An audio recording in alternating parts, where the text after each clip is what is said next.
বাংলাদেশের এত এত রেল স্টেশন, আপনাদের কি মনে প্রশ্ন জাগে না বাংলাদেশের প্রথম রেল স্টেশন কোথায় অবস্থিত? মনে জাগতেও পারে বা জেনেও থাকতে পারেন। আজকে আমি বাংলাদেশের প্রথম রেল স্টেশন নিয়ে কিছু কথা আপনাদের সাথে শেয়ার করব। বাংলাদেশের প্রথম রেল স্টেশন হচ্ছে জগতী রেল স্টেশন, যেটি কুষ্টিয়া জেলাতে অবস্থিত। বাংলাদেশের প্রথম রেল স্টেশন হিসেবে যেমনটা হওয়ার কথা ছিল তেমনটা কিন্তু বর্তমানে এটা নেই। প্রায় বিলুপ্তির পথে দেশের প্রথম rail station Jagati rail station. আপনাদের ঘুরে দেখানোর চেষ্টা করছি প্রথম রেল স্টেশন কুষ্টিয়ার জগতীতে।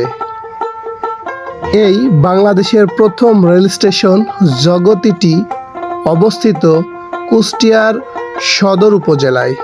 এক সময় এই স্টেশনটিতে মাথার উপরে চকচকে আলো জ্বলত, মানুষের কোলাহলে পরিপূর্ণ ছিল স্টেশনটি। গার্ডের হুইসেল আর লোহার ঘণ্টা বাজত প্রতিনিয়ত। গাড়ি থেকে মাল উঠানো নামানোতে ব্যস্ত থাকত কুলি সর্দারেরা। এগুলো সব ইতিহাসের পাতায় পড়ে গেছে। এগুলো আর কিছুই দেখা যায় না, কিছুই শোনা যায় না।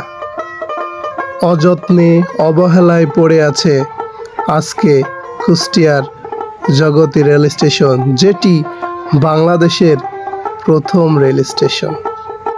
রেলওয়ের কার্যক্রম শুরু হয় 1862 সালে। ইংল্যান্ডের বিভিন্ন কোম্পানি ভারতবর্ষে ছোট ছোট রেলপথ চালু করে। প্রথম দিকে শুধু অর্থনৈতিক কার্যক্রমের জন্যই রেলপথ চালু করা হয়। ইস্টার্ন বেঙ্গল রেলওয়ে কোম্পানি বাংলাদেশে প্রথম রেলওয়ে চালু করে।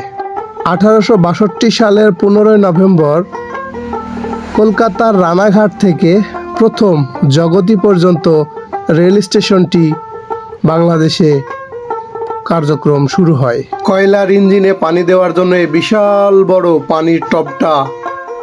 জরাজীর্ণ এই রেল স্টেশন এখন শুধুই ইতিহাস। তবে চাইলে বাংলাদেশের প্রথম রেল স্টেশন হিসেবে এটাকে, এর অবকাঠামোকে উন্নয়ন করা যেত। ধন্যবাদ সকলকে। নতুন নতুন ভিডিও পাওয়ার জন্য আমার সাথেই থাকুন। অন্যকে দেখার সুযোগ করে দিন শেয়ারের মাধ্যমে।